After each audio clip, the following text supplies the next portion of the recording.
for the victims of that massacre in Pittsburgh. I was at Temple Emmanuel. I was there as a guest, there as someone who wanted to share in this moment of reflection and mourning with those who do not share my faith, but they do share my humanity. And in that space, the rabbi called upon each person to find their self and their center, and then he invited people up to light candles. I was simply there to share in their grief, but in his kindness, he brought me a candle to light. And he asked me to say a few words about why I was lighting the candle. And for me, the reason to light the candle was not simply to mourn those victims. It was to say that we could all be a brighter light for the America we want to see, a brighter light for the Georgia we want to be. Because for me, the conversation is about belonging. It's about who belongs in our America, who belongs in our Georgia. And the conversation for me started a long time ago. You see, when I was in high school, I graduated a few miles down the road from Avondale High School in DeKalb County. Thank you. You did not go to Avondale. You did? Stone Mountain. You also beat me and stuff, whatever. But I appreciate the game. And when you graduate from high school, you know, one of the things they do is announce the valedictorian. And I was very excited because I was class valedictorian in 1991. Woo! Well, when you're valedictorian in Georgia, one of the remarkable things is that you get invited to meet the governor of Georgia. And I was very excited, not necessarily to meet Governor Miller, although I figured he was important. It was mostly because I knew he lived in a mansion, and I watched a lot of General Hospital and Dynasty as a child. And so the idea of going to the governor's mansion was very intriguing to me. But that morning when we went outside to go to the governor's mansion, we didn't get in our car. Because you see, my parents didn't own one. We were working poor. In fact, we were working poor in Mississippi, but when we moved to Georgia, we just became real just poor. My parents were studying to become Methodist ministers at Emory University, and they were working full-time, raising 6 children full-time, and going to school full-time, and they just didn't have the resources for a car. But I thought nothing of it. We'd been getting around DeKalb County on MARTA for 2 years, and so that day, that morning, we got up that Sunday to go to the governor's mansion, and we went outside and we caught MARTA. We get on the bus, and it takes us to West Paces Ferry. And if you've ever seen the governor's mansion, you know those long black gates that run the length of the property.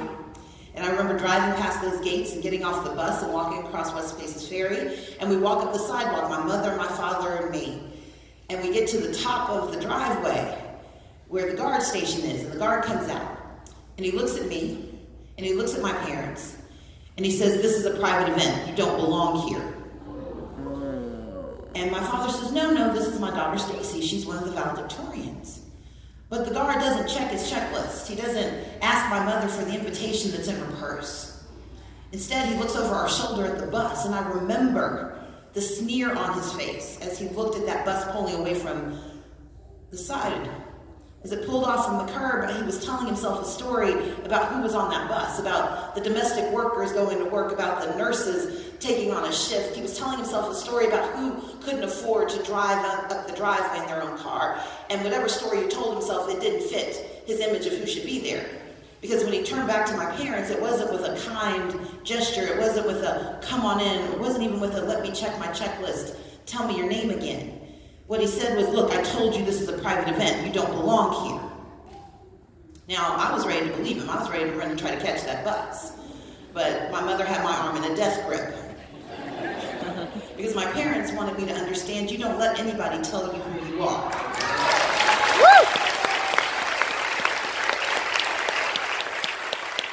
Now, in the secondary lesson, I realized that while my parents were studying to become ministers, they were not pastors yet.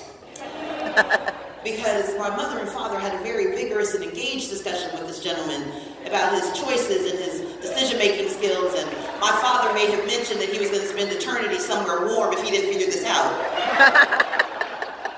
And so the guard finally checked his checklist and he found my name and he let us inside.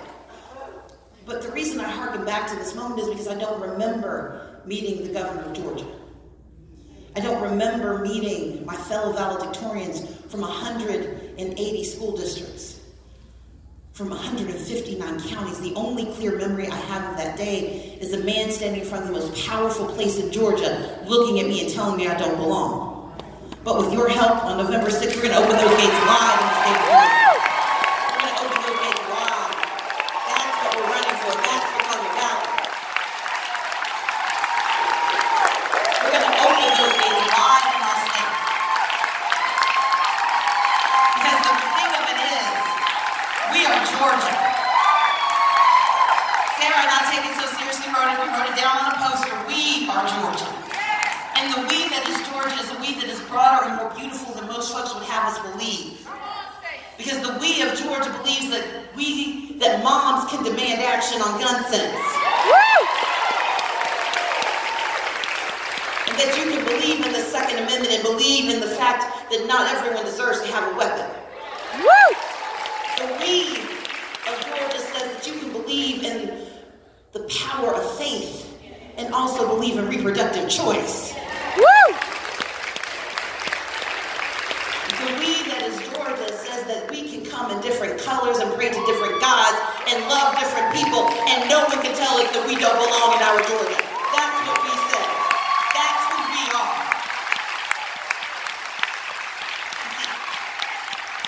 Sarah and I talk about our faith very proudly because we understand that the God we pray to sees all of us. And he raised us to believe that our faith is a shield to protect, not a sword to strike people down. And that while I sat in that temple, when I sat in the temple praying with Jewish families, across the street there were Muslims who were lifting up their words of prayer as well. Because they know that no one is safe if we are not all safe.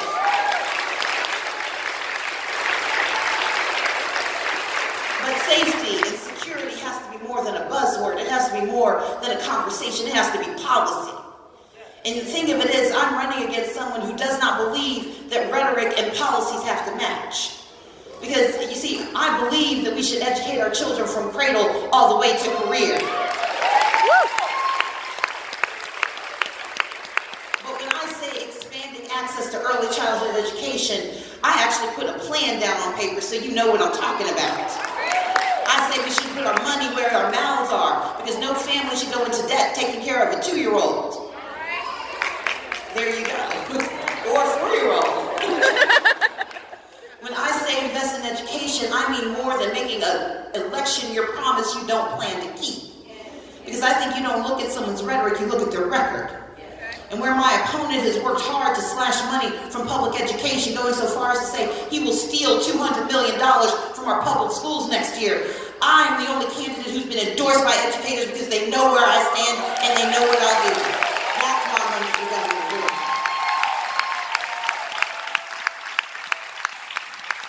Because you see, I understand that we cannot send our children to school on Monday having last eaten on Friday afternoon. And I know we can't tell our children that they should see the chalkboard if the last time they saw a doctor was when they got their shots. And I'm the only candidate who says that we cannot have another education governor in the state of Georgia, and I don't want to be another one. I will be the public education governor of the great state of Georgia. That's why I'm running.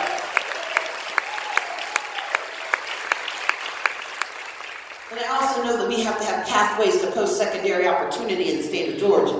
Because not everyone who finishes in our high schools is going to our colleges. And those young people deserve a real chance at a real middle-class life, and that's why I'm the only candidate with a plan to create 22,000 apprenticeships in the state of Georgia by 2022.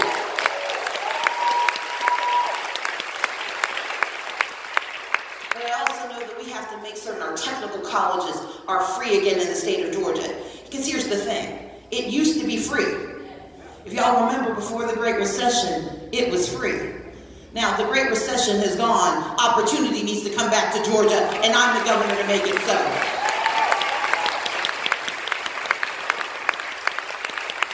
But I also know we have to do the work of making sure that our young people can graduate from college debt-free.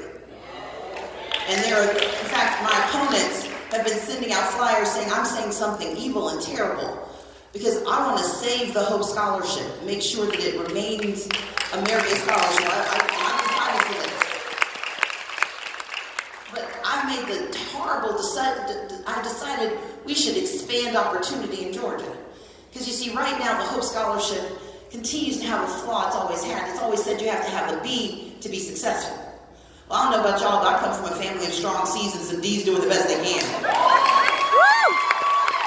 And so I want to create Hope 2.0, a need-based aid part of Hope Scholarship, so that anyone willing to work to go to college will have Georgia working alongside them to help them get their dreams. That's why I'm running for governor here. Where we can educate bold and ambitious children, but we have to make certain there's an economy for all of Georgia. And that's why I've been to all 159 counties. Because I know that no matter where you live, you deserve to only have to work one job to make a living. Let's give credit where credit is due. Georgia has brought 700,000 jobs to the state in the last 8 years. The problem is most of us have too many of those jobs. We need to be in a state where you can work one job full-time and make a living and make a life and not have to leave where you love to do so. Now, my plan is to invest in small businesses because Georgia might be the #1 place to do business, but it's number 22 out of 25 for small businesses. That's 44% of our private sector employment. Now, my opponent's solution is very simple. He just says deregulate and the rest will take care of itself. My answer is a little more complicated because, you see, I own a small business that's helped create and retain jobs in the state of Georgia. More than 2,000 jobs in the state of Georgia. I'm trying to catch up with Sarah Rizamico, and she's already at 3,500. But what I can tell you is this.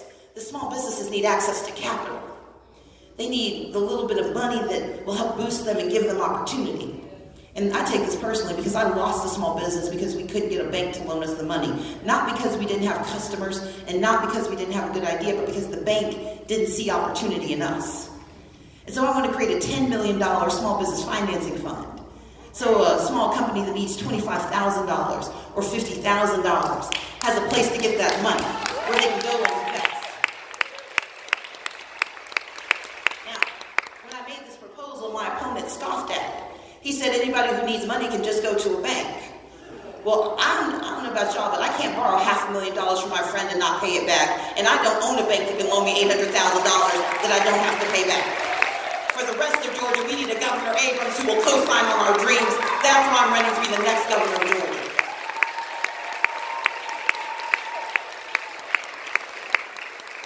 But we can build an economy that works for everyone. We can educate our children in the state of Georgia.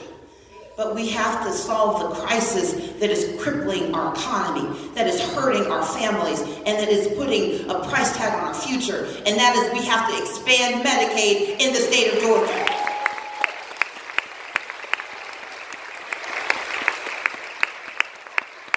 Now, Medicaid expansion for most folks is about giving access to health care to nearly 500,000 Georgians, and that is absolutely essential.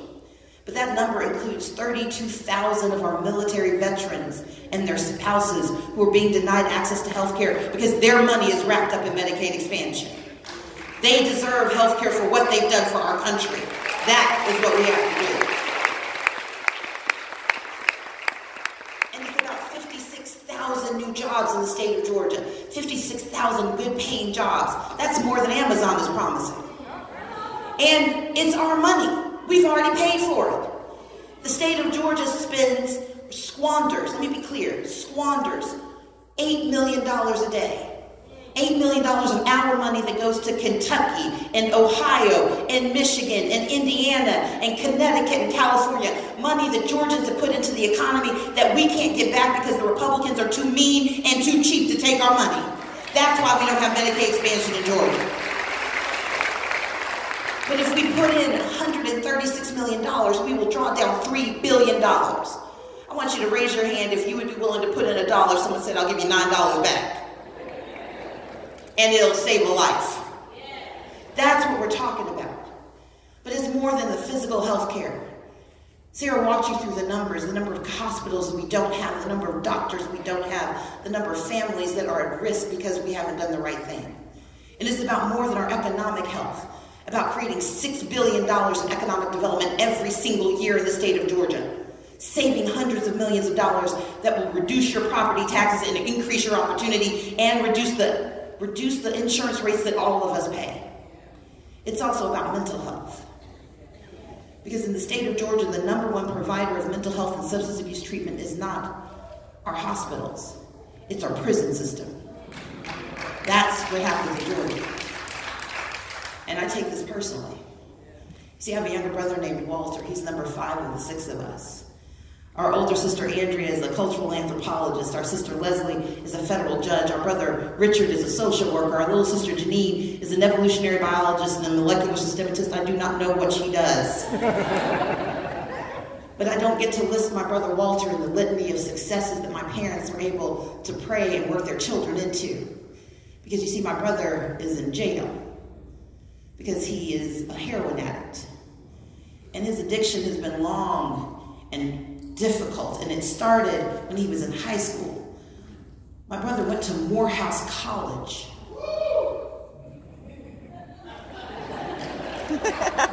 But he didn't finish Morehouse. My brother dropped out before his senior year of college because his addiction to drugs was stronger than his ambition to graduate. And he wandered for more than a decade, in and out of trouble, in and out of rehab, until finally in 2014 he was incarcerated. And when he got in trouble, we didn't get him out. We got him a lawyer, but we didn't pay his bail because he needed to be held accountable for what he'd done. But it was in prison that we discovered my brother is not only a heroin addict, my brother is bipolar. And that bipolar disorder probably started when he was in high school, when he was in a classroom that didn't have a high school counselor, in a school that didn't have a nurse, and in communities that don't know how to talk about mental illness. Because we know that mental illness hurts most of our families, touches so many of our families, but we don't have the language to describe it. And even if we do, we don't have the resources to give people the help they need. And so instead of being on that litany of success, my brother is in a cycle of recidivism. Because when he walks out of jail, they take away the very health care he gets in prison. Because when he's in prison, he's stable and he's sober and he's productive. And when they walk him out, they take his health care away. Because in the Deep South, until we expand Medicaid, he and the thousands like him are not entitled to health care. They say, get a good job, but no one's going to hire you when you have to check the box. And they tell you to find a good place to live. Don't live near other criminals, but no one's going to rent you an apartment when your last address was a state penitentiary. And so Walter is one of thousands who relapses and reoffends and gets reincarcerated again and again on a cycle of recidivism. But I don't want Georgia to be a state of retribution. We must become a state of redemption. And that is why I'm running for the next governor of Georgia. That is what's on the ballot this year. We can do so much in our state. We have been blessed with so much. But what we need is leaders who believe in all of us. We need leaders like Nicole Nash. You want to go to the state legislature. Nicole, come up here with me if you're up here. Nicole is here. Come here. She's not here today, okay? Is Rachel Kinsey here? Rachel Kinsey, come up here. We need folks in the state senate who are going to do the work, and in the state house who are going to do the work. We need folks to go to Congress like Flynn Brody. Flynn Brody, come up here.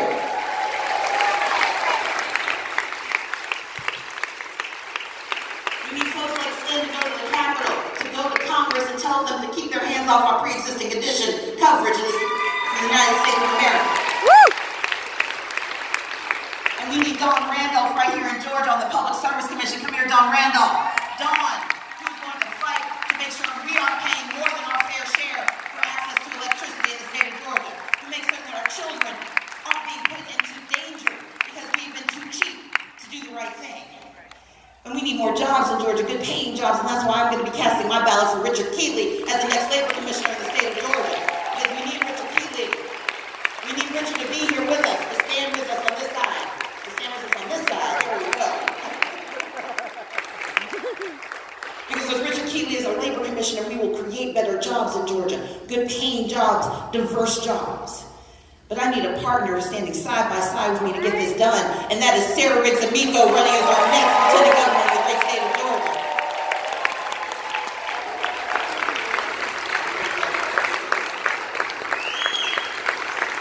And I believe we have Charles Ravenscraft who's running for the state house. He's going to be here with us. Charles, I'm going to stand right there and have Sarah come up here with me, because here's the thing, Georgia. We've got 5 days to glory, 5 days to victory. We've got 5 days to tell America who we are and to tell America that we all belong. But we can't do it without you. I'm going to tell y'all a secret. It is a secret ballot, but I'm voting for me. Woo! Thank you. But the thing of it is, we need all of you to vote. We need all of you to stand with us and to vote with us. We need you to show up early. To say vote early with me. Say vote early. Vote early. I know most of you have already voted early, but it's not enough. Voting early is good, but it's not enough. Because we've got an architect of voter suppression who's counting the ballots and tilting the playing field. In fact, he's doing such a good job of it, he doesn't have time to come to debate me on Sunday. But what we know is that if we vote early, if we get people to cast their ballots today and tomorrow, we can clean out some of the detritus, we can wash away some of the confusion, and we can make sure as many votes get counted before election day as possible. So say it with me, say vote early. And once you voted early, I need you to volunteer hard. Say volunteer hard. Volunteer hard. I need you guys out there knocking doors and making phone calls for the next 5 days so that on November 6th, we are back at cleanup because we won this election already. So here's what I need you to do. Say it again, say volunteer hard. Volunteer hard. I need you to knock the doors of people you don't like, people you owe money, people you broke up with. I need you to call folks who owe you money and say you don't have to pay me back, just go and cast a vote. I need you to talk to people who need to know that Donald Randolph is going to make certain that their child's asthma isn't created because they're in a house without air conditioning in the dead of summer in the state of Georgia. And they won't know it unless you tell them. I need you to call your friends and say that Richard Keeley can make sure your unemployment benefits don't get cut back so that companies can make a little extra money. We need Richard Keeley as the labor commissioner. I need you to tell them that Slim Brody is going to Congress because we've got to have a check and a balance system up in D.C. and we got to send Slim Brody to do that work. And Sarah and I need Rachel and Charles to be at the Capitol because when they start trying to pass stupid, we got to slow it down. That's what we need. I need you to tell them that Sarah Miko knows how to create good jobs in Georgia because she's done it before and she'll do it again. But you can only do it if you volunteer hard. Say volunteer hard. Volunteer hard. Because our lives are at stake. You see, I don't want anyone to vote for me because I'm black. And women standing up here, we don't want anyone to vote for us because we're women. And none of us need anyone to vote for us because we're Democrats. But we do want people to know I'll be the first black woman in America to hold this job.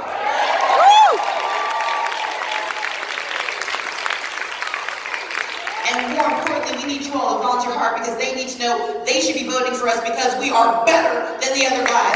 We are better for Georgia. That is what we need.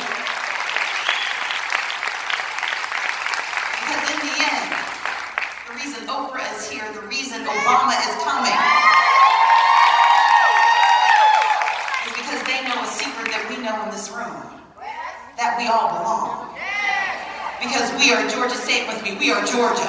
We are Georgia. We are Georgia. We are Georgia.